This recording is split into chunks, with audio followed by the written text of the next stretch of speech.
ఆంగ్ల సంవత్సరంలో మిథున రాశి వారికి ఎలా ఉండబోతుంది? మిథున రాశి వారికి కాస్త ఎక్కువ సుఫలితాలు రావడానికి అవకాశం కనిపిస్తుంది. ఇక్కడ కర్మకారకుడు ఉండడం వల్ల వీరికి పని ఉంటుంది, మాయగాళ్ళు ఆకర్షిస్తారు. వాళ్ళు ఆకర్షిస్తారు. మాయతో అది చేసి ఇది చేసి అని చెప్పి మనం మాయ చేసి ఖర్చు పెట్టించేస్తారు.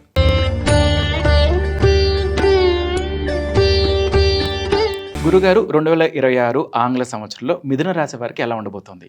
మిథున రాశి వారికి కాస్త ఎక్కువ సుఫలితాలు రావడానికి అవకాశం కనిపిస్తుంది. అంటే ఇంచుమించుగా 70-75% సుఫలితాలు రావడానికి అవకాశం. ఇప్పుడు మిథున రాశిలో గురువు ఉన్నాడు. జూన్ 2 వరకు మిథున రాశిలో జన్మరాశిలో ఆయన సంచరిస్తున్నాడు కనుక 50% గురుబలం ఉంటుంది. జూన్ 2 తర్వాత ఆయన కర్కాటక రాశిలోకి వెళ్తున్నాడు కదా, వీరికి మిథున రాశి వారికి ద్వితీయ స్థానం, పైగా కర్కాటక రాశిలో ఆయన ఉచ్చ స్థానాన్ని పొందుతాడు. 100% గురుబలం వస్తుంది. ఈ రకంగా సంవత్సరం అంతా గురుబలం ఉంది. జూన్ వరకు 50%, జూన్ తర్వాత 100% గురుబలం మిథున రాశి వారికి వస్తుంది. గురుబలం ఉంటే ఇంచుమించుగా చాలా ఫలితాలు వీరు అనుకూలంగా పొందడానికి, ప్రయత్నాలంతా కూడా సఫలం కావడానికి అవకాశం ఉంటుంది. అటువంటి ప్రధానమైనటువంటి గురువు వీరికి సంవత్సరం అంతా అనుకూలిస్తున్నాడు. అలాగే శని భగవానుడు కూడా వీరికి దశమ భావంలో ఉన్నాడు. వృత్తికారకుడు శని భగవానుడు, కర్మకారకుడు. సో ఈయన దశమ స్థానము కర్మను నిర్దేశించేటువంటిది, అంటే మనం చేసేటువంటి వృత్తి ఉద్యోగ వ్యాపారాలకు సంబంధించింది 10వ స్థానం. అక్కడ కర్మకారకుడు ఉండడం వల్ల వీరికి పని ఉంటుంది, పనికి తగిన ఫలితము ఉంటుంది. అంటే పూర్తిగా లాభములో శని ఉన్నంత కాకపోయినా వీరికి కష్టం ఉంటుంది, కష్టానికి తగినటువంటి ఫలితం గుర్తింపు కూడా ఉంటుంది. ఆ రకంగా వీరికి ఆయన 50% సహకరిస్తున్నాడు. ఇక తృతీయ భావంలో కేతు ఉన్నాడు. సో భగవంతుని యొక్క ఆశీస్సులు ఉంటుంది, జన సహకారం ఉంటుంది, నిరాడంబరంగానే చాలా అనుకున్న పనులు పూర్తి చేస్తారు. సో 100% కేతు వారికి అనుకూలంగా ఉన్నాడు. వీరికి కాస్త ఇబ్బందికరంగా ఉన్నటువంటి గ్రహం రాహు ఒకడే. ఈ రాహు కుంభరాశిలో ఉన్నాడు కదా ఇంచుమించు ఈ సంవత్సరం డిసెంబర్ వరకు. అనగా భాగ్యస్థానంలో రాహు ఉంటే తండ్రి ఆరోగ్యం విషయంలో జాగ్రత్తలు తీసుకోవాలి. భాగ్యభావం తండ్రి. సో తండ్రి గారి ఆరోగ్యం విషయంలో ఏమాత్రం మీరు అజాగ్రత్తగా ఉండకుండా, ఆయనకి ఏదైనా అనారోగ్యం ఉంటే జాగ్రత్తలు తీసుకోవాలి. అలాగే దుబారా ఖర్చులు, రాహు మాయగాడు, మాయతో అది చేసి ఇది చేసి అని చెప్పి మనల్ని మాయ చేసి ఖర్చు పెట్టించేస్తాడు. అలాగే విదేశీ వ్యవహారాలు పూర్తిగా ప్రతికూలంగా ఉంటాయి. సో ఈ దురాశ పరులు, కొంతమంది అవినీతి పరులు, ఏదేదో చేసేసి పైకి వచ్చేయాలి అనేటువంటి వాళ్ళు ఉంటారు కదా, వీళ్ళందరికీ రాహువే కారకుడు. 9వ ఇంట్లో రాహు ఉంటే ఏదో విధంగా మనల్ని మాయ చేసి ఆశ పెట్టి తీసుకెళ్ళి మనం కింద పడేస్తారు, నష్టపరుస్తారు. వ్యాపార పరంగా కావచ్చు, లేకపోతే కొత్త ఇన్వెస్ట్మెంట్లు, కొత్త స్కీములు ఏవో వస్తూ ఉంటాయి. మల్టీ లెవెల్ అనేో, లేకపోతే ఇంకోటనో, కాయిన్స్ అంటారు, ఈ కాయిన్, ఈ రకరకాల మాయ మాటలు చెప్పేస్తూ ఉంటారు. నువ్వు సడన్గా అయిపోతావు, ఎంతకాలం సంపాదిస్తావు, నీ జీతం ఎంత, ఇంతేనా, ఇవన్నీ మనం వీళ్ళు ఆ మాయలకి పడిపోతారు. మాయగాళ్ళే వెంటబడతారు. వీళ్ళు ఆకర్షిస్తారు, వాళ్ళు ఆకర్షిస్తారు. ఈ నాకు వద్ర బాబుని పోయినా వాడు ఏదో రూపంలో వీని బలహీనత కనుక్కొని ఎక్కడో ఒకటి చూసి వీన్ని మాయ చేసి ఆ రకంగా మోసపోవడానికి అవకాశం కనిపిస్తుంది. దుబారా ఖర్చులు, దుబారా ఆలోచనలు, మాయ మాటలకు లొంగిపోవడం, మీరు అన్నట్లుగా ఎంత వాడు నిగ్రహశక్తితో ఉన్నా ఎక్కడో చోట పాపం లొంగిపోయేటువంటి పరిస్థితి. విదేశీ వ్యవహారాలు పూర్తిగా ఇబ్బందులు పడతారు. ఈ టైంలో కన్నా మిథున రాశి వారు విదేశాలకు వెళితే తప్పనిసరిగా అక్కడ ఇబ్బందులు పడతారు. సో విదేశాలకు వెళ్ళకపోవడం ఈ సంవత్సరం మంచిది వారు.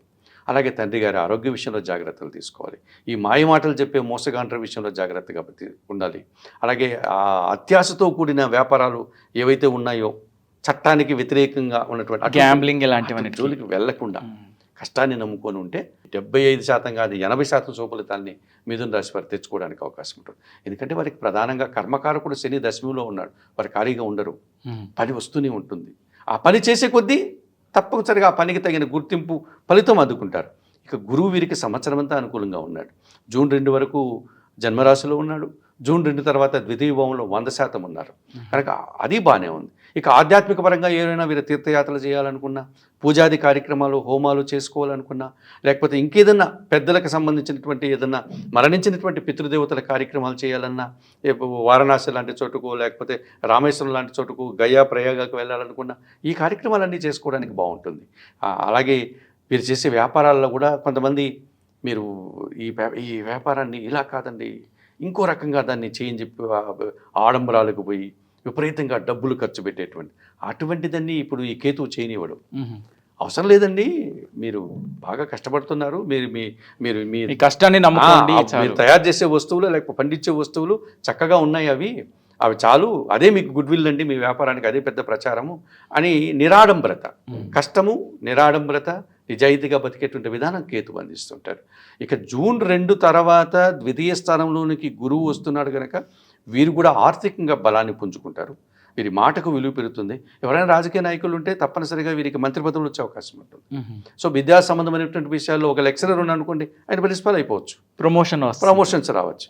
అట్లాగా సమాజంలో మంచి గుర్తింపు రావడం కానీ అవి తెచ్చుకోవడానికి అవకాశం ఉంటుంది. ఆర్థిక పరంగా బలం వస్తుంది కనుక మీరు అనుకున్న పనులు ఏమన్నా ఉంటే జూన్ 2 తర్వాత మిథున రాశి వాళ్ళు పూర్తి చేసుకోవచ్చు. కాకపోతే మిథున రాశి వారు ప్రధానంగా ఈ 2026 సంవత్సరంలో జాగ్రత్త తీసుకోవాల్సింది ఒక రాహువు కోసమే. సో మరి ఏదైనా పరిహారాలు ఉన్నాయా వారికి? తప్పనిసరిగా రాహువుకి సంబంధించినటువంటి పరిహారం అంటే అమ్మవార్లు, అది కూడా కొంచెం ఉగ్ర రూపం కలిగినటువంటి అమ్మవార్లు దర్శనం చేసుకోవడం. మనకు విజయవాడలో ఉన్నటువంటి దుర్గామాత అమ్మవారి దర్శనం, అమ్మవారికి అక్కడ అందుబాటులో ఉండే పూజాది కార్యక్రమాలు నిర్వర్తించడం. అలాగే శ్రీదేవి ఖడ్గమాల స్తోత్రం, అమ్మవారికి నిర్దేశించినటువంటి ఆ స్తోత్ర పారాయణం నిత్యం వినడం కానీ చదవడం కానీ చేయొచ్చు. అలాగే మనకు కర్ణాటకలో మైసూరులో చాముండేశ్వరి అమ్మవారు మనకు అందుబాటులో మన తెలుగు రాష్ట్రాలకి అమ్మవారి దర్శనం చేసుకోవడం, ఇటువంటివి చేసుకోవచ్చు. అలాగే మినుములు దానం చేయవచ్చు. మనం తినేటువంటి మినుములు ఉన్నాయి కదా, ఆ మినుముల్ని తీసుకెళ్ళి గోశాలలో గోవులకి వాటిని ఆహారంగా అందించడం కానీ, పేదవారికి మినుములు దానం చేయడం కానీ, ఇవన్నీ చేసుకోవడం వల్ల మంచి ఫలితాలు పొందడానికి అవకాశం ఉంటుంది. అలాగే వీరికి దశమ స్థానంలో శని కూడా పూర్తిగా అనుకూలించట్లేదు కానీ కష్టాన్ని తగిన ఫలితాన్ని ఇస్తున్నాడు. ఆయన కూడా అనుకూలపరచుకోవాలి అనుకుంటే వీరు ఆంజనేయ స్వామికి శనివారం రోజు తమలపాకుల పూజ, లేకపోతే వడమాల పూజ, సింధూర పూజ అవి చేయడం, సుందరకాండ పారాయణం చేయడం, ఇవి చేస్తే మరింతగా మంచి ఫలితాలు పొందడానికి అవకాశం ఉంటుంది. విన్నారు కదా, మిథున రాశి వారు 2026లో గురుగారు చెప్పిన పరిహారాలు పాటించి శుభ ఫలితాలు పొందగలరని ఆశిస్తున్నాం.